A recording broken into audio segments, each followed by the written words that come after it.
Bienvenue dans le débat sur France 24. Boris Johnson sera-t-il contraint de partir? L'étau se resserre autour du Premier ministre britannique, visé par 2 enquêtes sur le scandale des fêtes clandestines au 10 Downing Street en plein confinement, une enquête administrative au siège du gouvernement et une autre policière. Le chef de l'opposition travailliste, Keir Starmer, demande la démission du Premier ministre. Boris Johnson se défend. Il affirme qu'il attend les résultats de ces enquêtes, justement.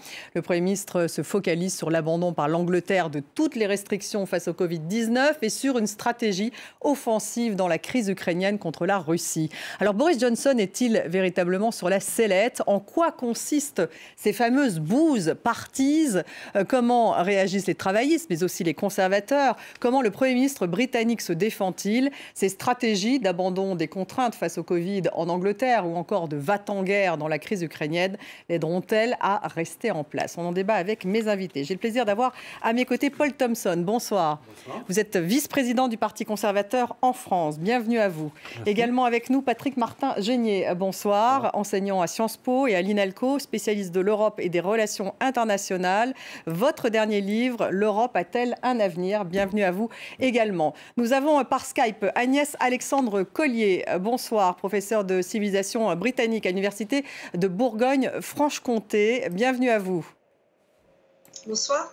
Et également en duplex de Londres, Denis McShane, ancien ministre travailliste des Affaires étrangères. Bonsoir Denis McShane, bienvenue à vous également. Bonsoir. Avant de démarrer ce débat, on va écouter bien sûr Boris Johnson à la Chambre des communes. Vous allez le voir qu'il s'excuse même pour l'une de ces soirées à laquelle il avait participé. Monsieur le Président, je tiens à m'excuser. Je sais que des millions de personnes à travers ce pays ont fait des sacrifices extraordinaires au cours des 18 derniers mois. Et je sais la rage qu'ils ressentent envers moi et envers le gouvernement que je dirige. Et bien que je ne puisse pas anticiper les conclusions de l'enquête en cours, j'en ai suffisamment appris pour savoir qu'il y a des choses que nous n'avons tout simplement pas bien faites. Et je dois en assumer la responsabilité. Paul Thompson, vous qui êtes vice-président du Parti conservateur en France, Boris Johnson est-il sur la sellette?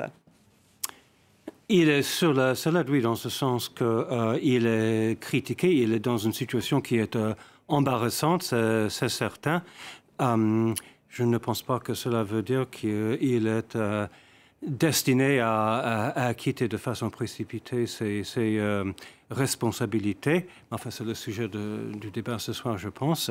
En tout cas, vous ne pensez pas qu'il va quitter tout de suite le pouvoir. En tout cas, Johnson perd le soutien des Tories. C'est ce qu'a titré le conservateur Daily Telegraph. La presse, tout de même, conservatrice est contre lui. J'ai vu que le Daily Mail, on va voir, demande si la fête est finie pour le Premier ministre. Également le Daily Mirror qui parle de part au nom de Dieu. Là aussi, donc on voit tout de même qu'il est vraiment acculé, Boris Johnson. Si je peux réagir par rapport à ça. Oui, allez-y.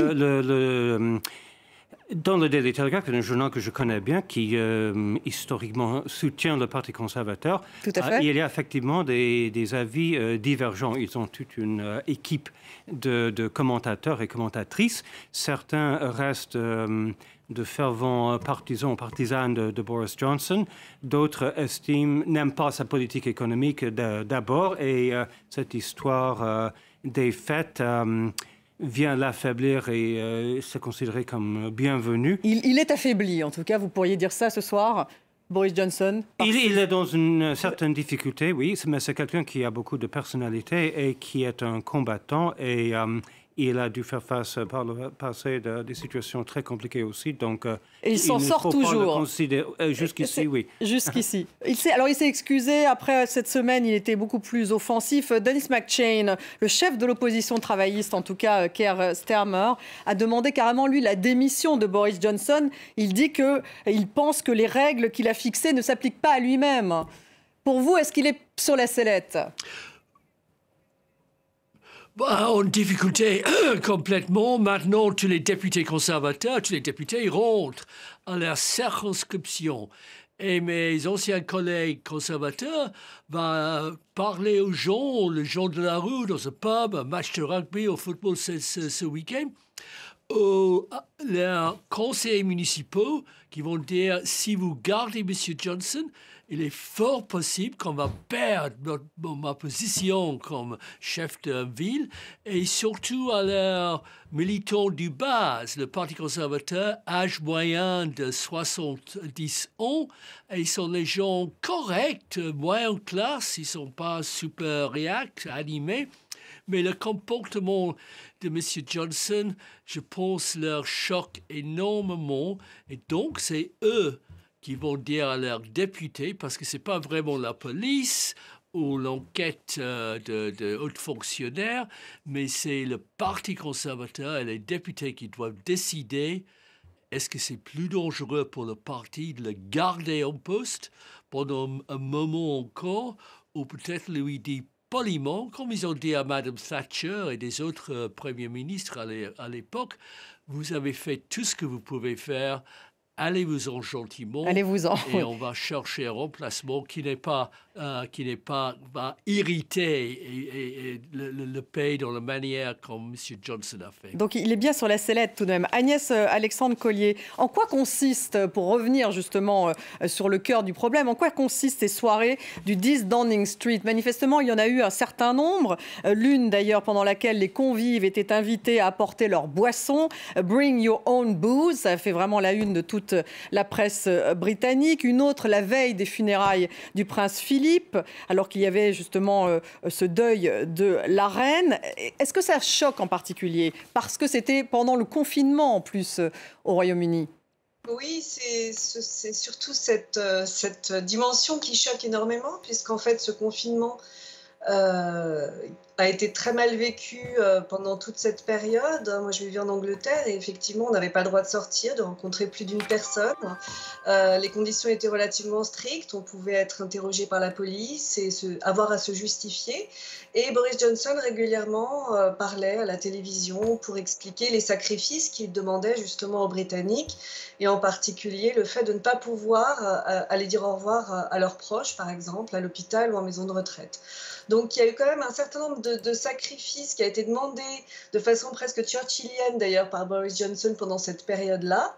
Et on découvre finalement, c'est l'envers du décor, que pendant cette période, et en particulier donc, pendant le confinement et la veille aussi des funérailles du prince Philippe, il y a eu donc ces fêtes auxquelles on imagine que Boris Johnson a assisté, même s'il prétend qu'il est resté 10-20 minutes, que c'était des réunions de travail qu'il ne savait pas, etc.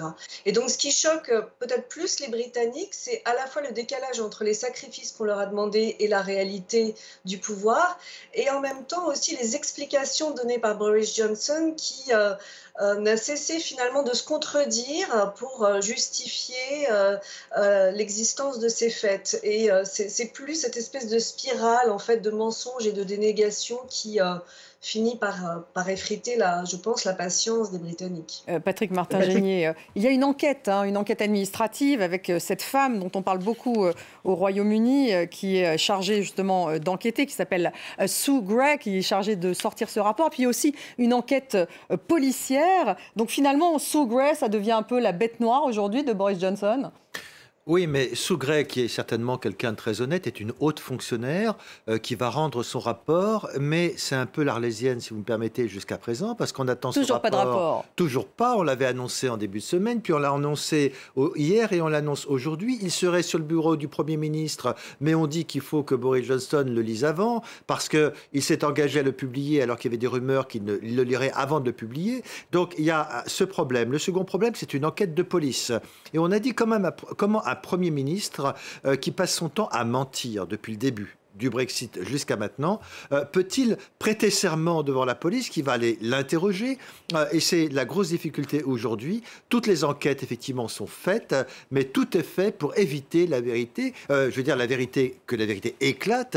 Et on est en train de dire, oui, ben, si Boris Johnson a menti, il paiera une amende comme tout le monde. Mais on est quand même dans un système politique que si le Premier ministre n'a pas respecté les règles, eh bien, moralement, sa réputation, c'est fini. Vous vous rendez compte qu'à la veille des obsèques du prince Philippe, il était en train de faire la fête au 10 Downing Street. Bon. Et enfin, des rumeurs disent que des photos arriveraient directement sur le bureau de Sue Gray pour bien montrer que Boris Johnson était bien présent lors de ces garden parties. Paul Thompson, pourquoi toujours pas de rapport? Le rapport de Sue Gray devait sortir d'ailleurs ce jeudi, peut-être demain, enfin en tout cas ça devait être cette semaine. Je ne peux pas vous fournir une explication là-dessus, je posais la question. Ça arrange Boris Johnson en tout cas, ça lui fait gagner un peu de temps.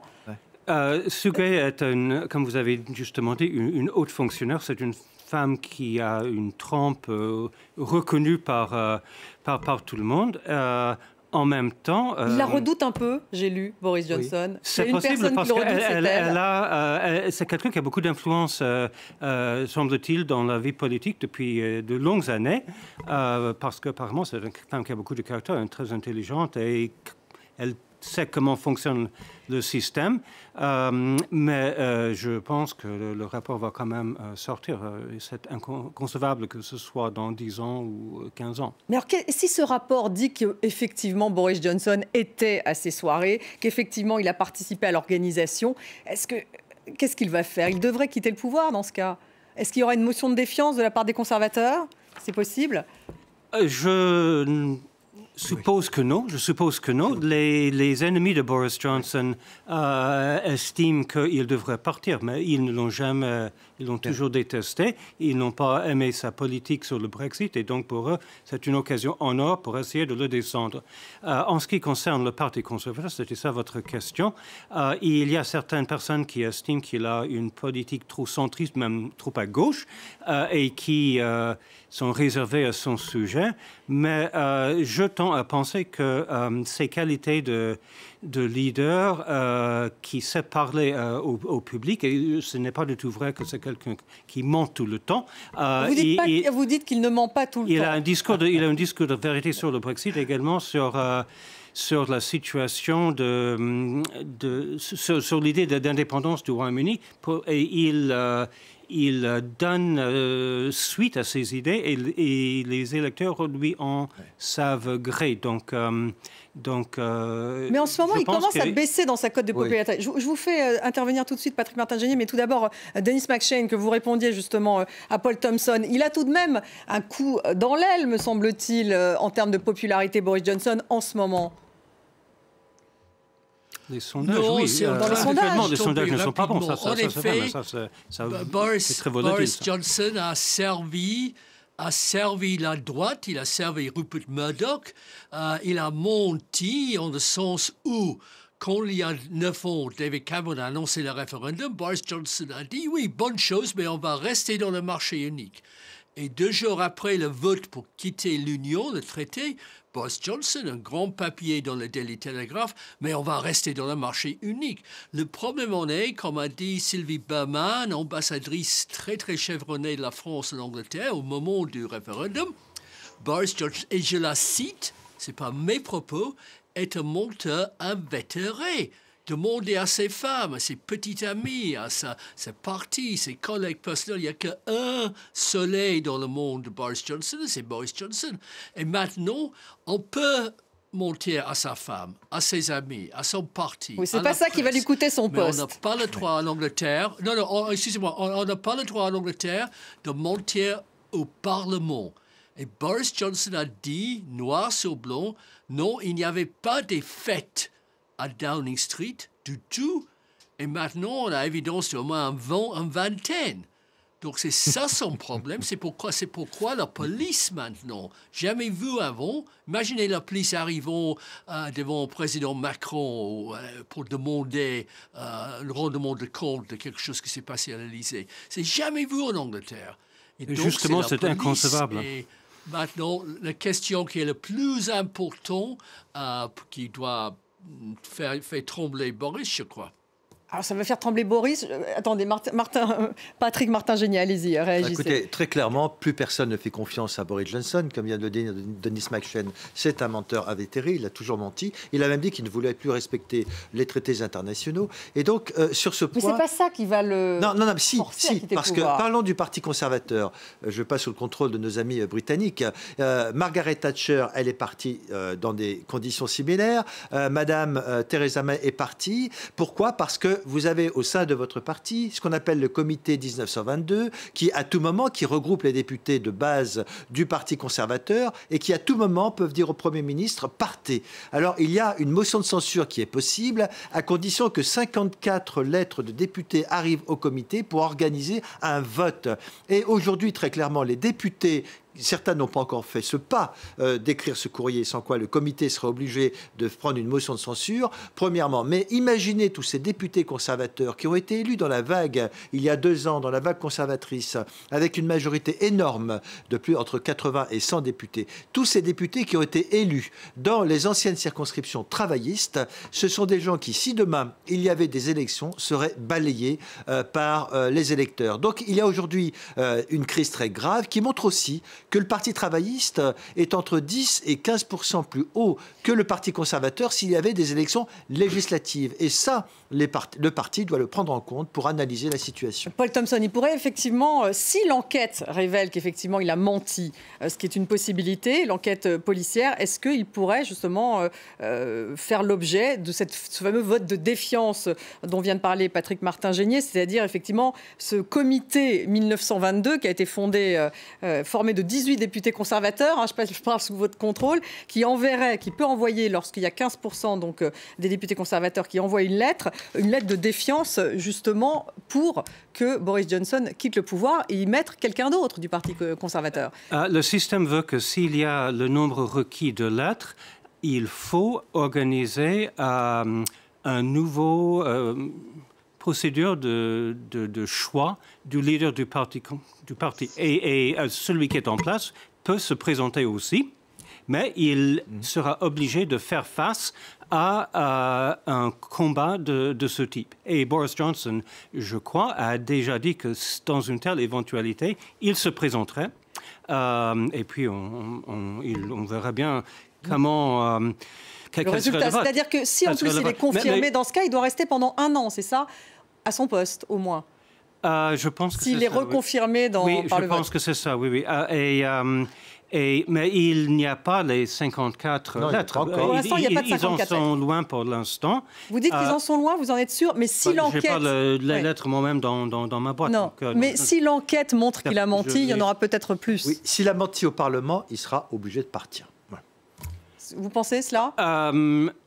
Il faudrait voir les circonstances, parce qu'il y a des questions quand même, et surtout que je suis juriste, il y a des questions de droit et des questions de fait. Il y a des questions de caractérisation. Il y avait une intéressante contribution dans le Daily Telegraph de Daniel Hannan, qui est un intellectuel conservateur britannique, qui était député européen. Et selon lui, il y avait, oui, des faits, mais c'était en fait entre collègues qui, à la fin de la journée, donc des gens qui, de toute façon, sont ensemble à longueur de journée en train de travailler. Donc on fait des distinctions, il y a fait ou pas fait? Non, le point, c'est que c'était des gens qui étaient ensemble à longueur de journée, et après, ils sont partis dans le jardin pour prendre quelques verres. Donc il essaie de se défendre. C'est assez différent que d'organiser une fête dans une boîte ou chez soi où on invite des gens de l'extérieur. Denis McShane rigole, mais avant de vous faire réagir à nouveau, Agnès Alexandre Collier, est-ce qu'effectivement il pourrait y avoir une sorte de fronde conservatrice contre Boris Johnson? Votre analyse? Oui, alors on pourrait peut-être revenir sur la procédure pour préciser un peu à vos téléspectateurs en fait ce qui peut se passer. Donc on a évoqué le fait qu'il faudrait 54 lettres de députés conservateurs pour déclencher un vote de défiance. Et si le vote de défiance a lieu, il faut que Boris Johnson remporte la majorité en fait des voix, c'est-à-dire à peu près 180 voix, pour rester au pouvoir. Si ce n'est pas le cas, il y aura effectivement une élection du leadership à laquelle il ne pourra pas se présenter. Mais si effectivement il reste au pouvoir, là, en l'occurrence, comme vous l'avez rappelé, il n'y aura pas de vote de confiance, de vote de défiance pendant 1 an. Donc ça, c'est peut-être le premier point pour préciser. Votre question, excusez-moi. La question, c'est est-ce qu'effectivement, il risque de subir cela à l'issue de l'enquête, ce fameux comité 1922? Est-ce qu'on est proche pour l'instant, des fameux 54 conservateurs? On ne peut pas savoir, en fait. Pour l'instant, Graham Brady, qui dirige le comité 1922, tient à cette information secrète. Alors, on a effectivement des rumeurs. Je crois que samedi, il y avait une trentaine de courriers qui avaient été envoyés. Mais tout ça, ce sont des rumeurs. Effectivement, on en saura plus quand le chiffre sera franchi, s'il est franchi. Ce qu'on sait, c'est qu'il y a eu des pressions qui ont été exercées pour essayer de convaincre les députés, mais ça, c'est un classique finalement de la vie parlementaire britannique, puisqu'il y a ce qu'on appelle des whips qui exercent régulièrement des pressions sur les députés rebelles. Denis McShane, vous étiez en train de rire à écouter justement Paul Thompson lorsqu'il parlait de cette personne qui faisait des distinctions entre soirées organisées ou pas vraiment organisées. Ça vous semble...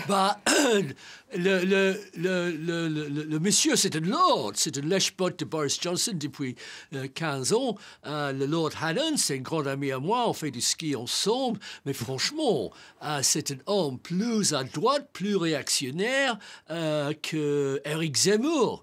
Eric Zemmour, un centre-gauchiste par rapport à Daniel. Donc, je dis à mon cher collègue britannique, je vous en prie, ne citez pas Danny Hannon comme témoin pour votre cause. Non, on sait, c'est clair, c'est net, qu'il y avait des faits. C'est une erreur. La grande erreur qu'a commis Boris Johnson, c'est de ne pas l'avouer tout de suite et peut-être virer quelques responsables qui ont organisé ces fêtes, mais il a menti à la Chambre des communes. Et ça, c'est le crime impardonnable. On n'a pas une constitution chez nous. On n'a pas un moyen pour se débarrasser d'un Premier ministre. Le peuple, c'est que le parti et les députés d'un parti qui peut le faire. Et la base, depuis 2 siècles, c'est qu'on ne ment jamais au Parlement. Donc ça, il pourrait... c'est à découvrir. C'est pas moi qui le dis forcément. C'est les 360 députés conservateurs qui doivent décider. Ce week-end, c'est très important. On n'a pas l'impression, en regardant la télévision, en lisant toute la presse, qu'il y a un mouvement en faveur de M. Johnson. Et d'une certaine façon, il a fait tout ce qu'il peut faire, c'est-à-dire sortir l'Angleterre, organiser un Brexit ultra dur, que chaque jour se révèle d'être plus endommageant pour le pays. Et maintenant, mieux vaut quelqu'un plus calme, moins excité, un peu plus normal, qui est toujours marié à la femme qu'il a épousée au début. Quelqu'un d'un peu plus normal. Un Premier ministre normal, oui, un peu de normalité, s'il vous plaît. Patrick Martin-Genier, vous vouliez réagir? Alors, en tout cas, Rishi Sunak, le ministre de l'économie, est cité comme un des successeurs potentiels. Liz Truss, également la ministre des Affaires étrangères, qui est une très forte brexiteuse, également nommée. Ça se bouscule tout de même au portillon des conservateurs. Ça se bouscule au portillon, même si tout le monde officiellement dit nous sommes totalement solidaires de Boris Johnson. Bien sûr, nous le soutenons. Mais lorsqu'on suit un peu la vie institutionnelle britannique, on s'aperçoit que ce gouvernement est complètement paralysé par cette affaire. Il ne travaille plus, les hauts fonctionnaires sont très inquiets. Le Parlement, hier ou avant-hier, s'est séparé à 17h. Donc on voit un Boris Johnson qui est complètement calfeutré dans le 10 Downing Street. Et pire, vous disiez, il y a des députés, le nombre de 54 lettres n'a peut-être pas été atteint, mais il y a des accusations graves qui sont portées contre le cabinet de Boris Johnson, au terme desquels des députés subiraient de terribles pressions, soit à sortir des affaires contre eux dans la presse. Certains ont dit « nous n'investirons plus dans vos circonscriptions pour construire des écoles ». Alors que madame vient de dire, effectivement, il y a un chef de la majorité parlementaire qui dit « si vous ne soutenez pas le Premier ministre, on ne vous soutiendra pas lors des prochaines élections ». Mais des accusations du style « nous n'investirons plus dans vos circonscriptions », c'est très grave et la presse est en train d'enquêter sur ce point. Donc on voit bien que Boris Johnson essaye de contre-attaquer très méchamment contre ces parlementaires, ce qui est peut-être un frein, effectivement, à cette rébellion. Alors peut-être une autre façon de contre-attaquer, c'est de faire de l'Angleterre le premier pays à abandonner toutes les restrictions face au Covid-19. Le port du masque n'est plus obligatoire en Angleterre. Il revendique ce vent de liberté, Boris Johnson. La fin de l'isolement également pour les cas positifs, peut-être pour le mois de mars. On l'écoute. À partir de maintenant, le gouvernement ne demande plus aux gens de travailler à domicile. Et les gens devraient désormais parler à leur employeur des dispositions à prendre pour retourner au bureau.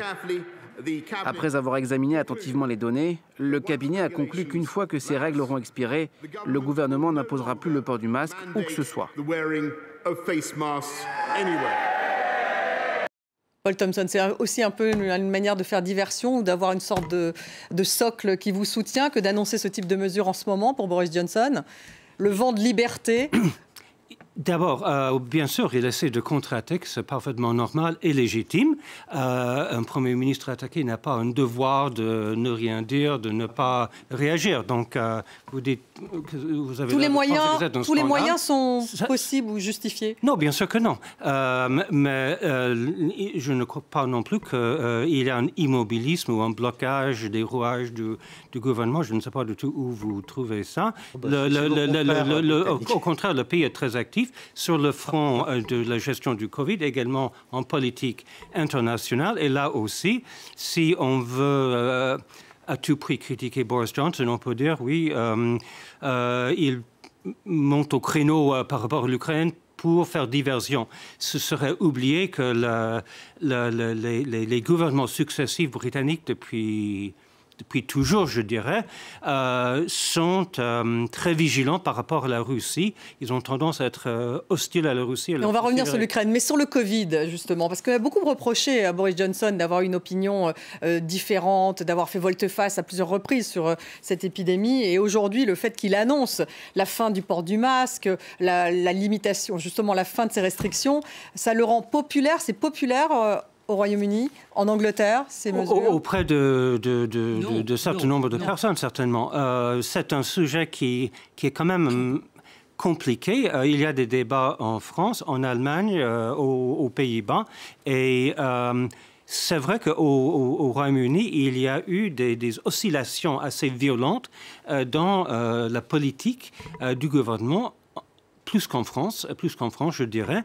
Mais c'est vrai aussi qu'au Royaume-Uni, mon impression en tout cas est que l'opinion publique pousse davantage pour se débarrasser de ces restrictions. Denis McShane, est-ce qu'effectivement il fait un peu diversion, là, Boris Johnson, en annonçant l'abandon de ces mesures? Non, mais excusez-moi.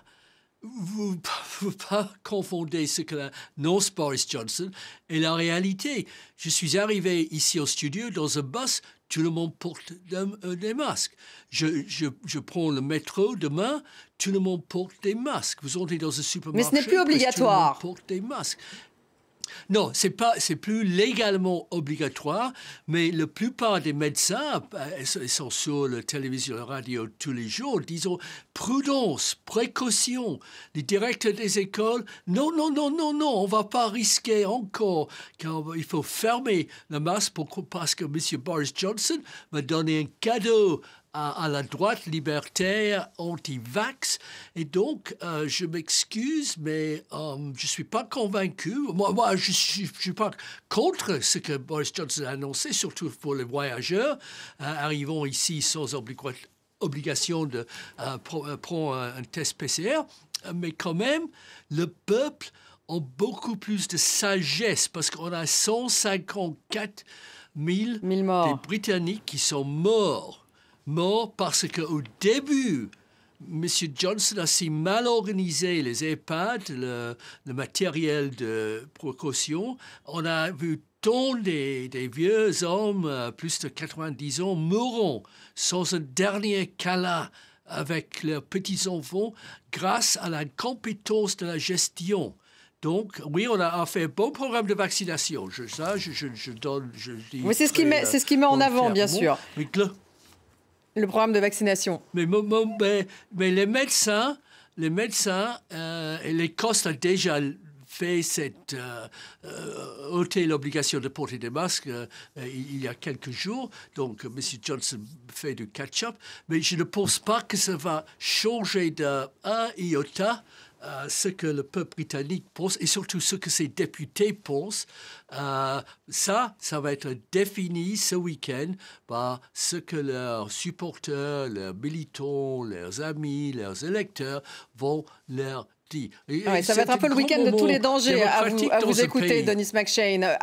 Agnès Alexandre Collier, est-ce que vous avez l'impression tout de même qu'en annonçant ces mesures aujourd'hui, Boris Johnson veut se focaliser sur la relance de l'économie et sur une sorte de retour à la vie normale ?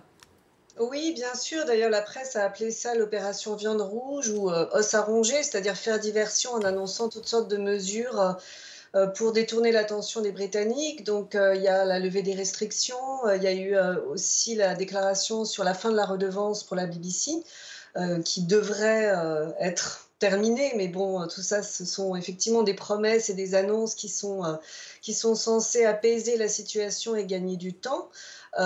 Et en particulier, il y a effectivement ces promesses d'investissement dans les fameux bastions du Red Wall qu'on a évoqués en début d'émission, qui sont ces 55 sièges conquis par de nouveaux députés conservateurs entre les Midlands et le Nord-Est, qui là actuellement, comme l'a rappelé Denis McShane, doivent rendre des comptes à leurs électeurs. D'une part, il n'y a pas eu de promesses d'investissement qui ont été tenues, et en plus, effectivement, il y a toute cette situation de scandale qui doit certainement augmenter la gronde des électeurs dans ces bastions très fragiles, puisqu'ils ont été arrachés aux travaillistes et qui peuvent retourner dans le camp travailliste assez facilement en 2024 aux prochaines élections. Donc on est quand même dans une situation très fragile pour le moment. Paul Thompson, vous vouliez réagir ? Oui. Peut-être justement sur ces députés. En ce qui concerne les députés du Red Wall, comme on dit exactement ce dont parle Madame. Le mur rouge. Oui, exactement. Littéralement, en français. Oui, excusez-moi pour le cours au l'anglais. C'est vrai qu'actuellement, la situation est volatile, mais vous avez bien fait de remarquer que la prochaine élection, c'est en 2024. Oui. Sauf s'il y a des élections anticipées. Mais bon, c'est très peu probable parce qu'il y a une forte majorité britannique. Je voudrais rappeler que à l'époque des Gilets jaunes en France, il y avait beaucoup de sympathie pour les Gilets jaunes, assez largement réparties dans un premier temps. La réaction de Emmanuel Macron était vue de manière assez critique par beaucoup de gens, y compris des classes aisées. Après, ça a évolué. Pourquoi est-ce que j'évoque ça? Simplement pour dire que on se trouve au cœur d'un épisode. Certains qui détestent Boris Johnson vont dire mais ça ne fait que prouver que il ne fait que mentir, il ne fait que ça. Bon, c'est une image très courte de la personne. Donc c'est volatile, c'est ce exactement. Que et je pense que la situation peut simplement se calmer et on passera à autre chose. Patrick Martin-Génier. Oui, il est attaqué sur la gauche, mais il est également attaqué sur la droite. Rappelez-vous l'ancien ministre du Brexit qui vient de démissionner. Je crois que c'est David Frost, si je ne fais pas d'erreur. Il vient de démissionner parce qu'il reproche à Boris Johnson d'augmenter des impôts, de ne pas avoir respecté sa parole, et il exige du Premier ministre une diminution des impôts et de retrouver une vraie politique de droite. Et donc on voit bien qu'il est tiraillé sur sa droite et sur sa gauche. Et David Frost serait quant à lui un éventuel candidat à la succession de Boris Johnson. Et alors, qu'en disent les travaillistes, Denis McShane? Franchement, le nouveau patron des travaillistes, on a un peu appris à le connaître ces dernières semaines, parce qu'on l'avait un peu oublié, ce parti travailliste qui était vraiment en lambeaux, on peut le dire, il y a quelques mois, Denis McShane, et puis tout d'un coup, on le voit effectivement à la Chambre des communes. Est-ce qu'il y a une opportunité aujourd'hui pour le parti travailliste ? Oui, bien sûr, on est en train de se rebâtir après 12 ans de rester dans les oubliettes avec des gens totalement inéligibles, inélectables comme Jeremy Corbyn. Ça avance légèrement. Sir Keir Starmer, c'est un avocat modéré, centriste. Et il ne faut jamais oublier que chez nous, on dit que l'opposition ne gagne jamais une élection. C'est toujours le gouvernement qui le perd. Et moi, j'étais député d'un de ces Red Walls, un de ces régions de la Mur Rouge, c'est-à-dire Longwy, c'est les anciens sites sidérurgiques, mineurs, industriels, classe ouvrière. Et on voit déjà des infections. Par exemple, M. Johnson a promis un train TGV haute vitesse pour le Nord-Est et le Midlands et le Yorkshire et le Newcastle. Il a terminé. Il va augmenter un impôt, une espèce d'impôt pour payer pour la sécurité sociale par 10% cet printemps. Donc je crois on a l'inflation qui grimpe très très sérieusement. Donc je crois c'est le bon moment pour M. Johnson de dire, oui, je contribuais à l'histoire de l'Angleterre en coupant tous les liens avec l'Europe. Maintenant, je vais m'occuper, après 60 ans, de mes 2 bébés. Je vais écrire, je vais faire des discours, je vais gagner beaucoup d'argent. Et de son chien. Et je laisse à mon successeur, chéri, le travail de l'avenir. Voilà, c'est probablement pas ce qui va se passer, Paul Thompson, j'imagine. En tout cas, Boris Johnson, il tient justement à ce Global Britain, puisque vous en parliez il y a un instant, Denis McShane. On va l'écouter justement sur l'Ukraine. C'est vrai qu'il était va-t-en-guerre depuis le début de la semaine. Sur cette question ukrainienne, Boris Johnson, on l'écoute. Les Ukrainiens ont tout à fait le droit moral et légal de défendre leur pays. Et je crois que leur résistance serait féroce et tenace et que l'effusion de sang serait comparable, Monsieur le Président, à la première guerre en Tchétchénie ou en Bosnie ou à tout autre conflit que l'Europe a enduré depuis 1945. Personne ne sortirait gagnant d'une telle catastrophe.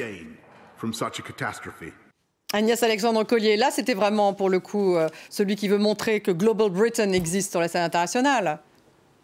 Oui, tout à fait. S'il y a bien une image ou un aspect de sa personnalité qui peut sauver Boris Johnson, c'est cette image qu'il a essayé de vendre en 2019 de l'homme fort de la situation, un homme fort du Brexit et l'homme fort sur la scène internationale. Donc, encore une fois, à mes yeux, ça fait partie, d'une part des affaires courantes du gouvernement et puis de cette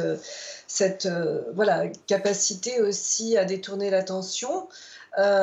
Mais est-ce que ce sera suffisant pour le maintenir au pouvoir? Je ne crois pas. Je voudrais simplement revenir sur un point qui a été évoqué par un de vos invités. Je ne crois pas que David Frost soit un des successeurs potentiels ça me paraît impossible parce qu'il est Lord, il n'est pas élu.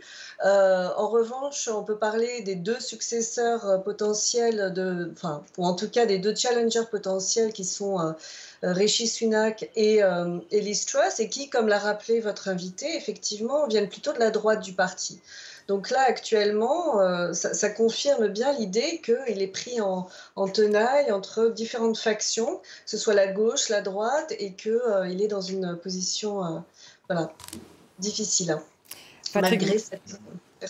Oui, Patrick Martin-Gény, en tout cas, c'est vrai qu'il a montré que les Européens étaient divisés sur cette question de l'Ukraine. Oui. Il en a profité. Voilà, alors pour être totalement honnête, effectivement, c'est une position qu'il peut tenir. Le Royaume-Uni a toujours été le très bon élève des États-Unis. Et il est vrai qu'en plus, le Royaume-Uni, c'est une grande puissance, membre du Conseil de sécurité des Nations Unies. Et donc, c'est vrai qu'il peut apporter des troupes. Et ce qu'il a fait, il a su enfoncer un coin dans les alliés européens, à savoir montrer qu'il y avait une vraie division parmi l'Europe. Et il l'a dit, il semblerait que nos amis allemands soient très timides. Sur ce point, il n'a pas tort, car l'Allemagne s'est ridiculisée hier en proposant l'envoi de 5000 casques pour protéger la population à Kiev, ce que le maire de Kiev a considéré comme étant une véritable farce.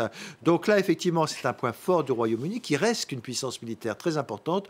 Il n'en reste pas moins que le fait d'agréger la population lorsqu'il y a un risque national et un risque de guerre, c'est aussi pour lui une façon de reconquérir une sorte de stature qu'il a perdue. Allez, on va conclure ce débat, Paul Thompson. Alors, il part ou il part pas? Non, je pense qu'il va rester parce que mon analyse, c'est que les députés se diront, c'est quand même quelqu'un qui sait gagner des élections, qui a beaucoup de charisme et qui est... Et qui arrive à bien communiquer. Certains gens le détestent, mais il n'y a pas de remplaçant du même niveau, et je pense qu'ils se diront autant rester avec un gagnant, et on verra la suite. Denis McShane. Il part, il part pas? Je connais Boris depuis 20-25 ans. On n'est pas grands amis, connaissances, on a dîné ensemble, j'ai écrit pour ses journaux, la dernière conversation était très, très amicale, très positive. Donc c'est un homme avec beaucoup d'humeur, c'est une espèce de coluche dans notre vie politique. Il nous fait rire. Et donc, il part ou il part pas? Il peut nous faire rire, mais il doit dire la vérité à la Chambre des communes. Un peu, excusez-moi, je suis spécialiste de la défense. Boris Johnson a réduit le nombre des effectifs de l'armée britannique à 60 000, c'est-à-dire moins qu'on a en prison. On a envoyé une douzaine d'entraîneurs pour utiliser les missiles anti-char. Je suis très content qu'on a fait ça. Et tous les beaux discours, les cyniques disent... Oui, mais est-ce qu'il va être victime? On n'a plus le temps, Denis McShane. C'était juste un peu une sorte de pronostic que je vous faisais faire. Il part ou il part pas? Oui. Pas de pronostic. Moi, je pense qu'il arrive à la fin. Si la fin est...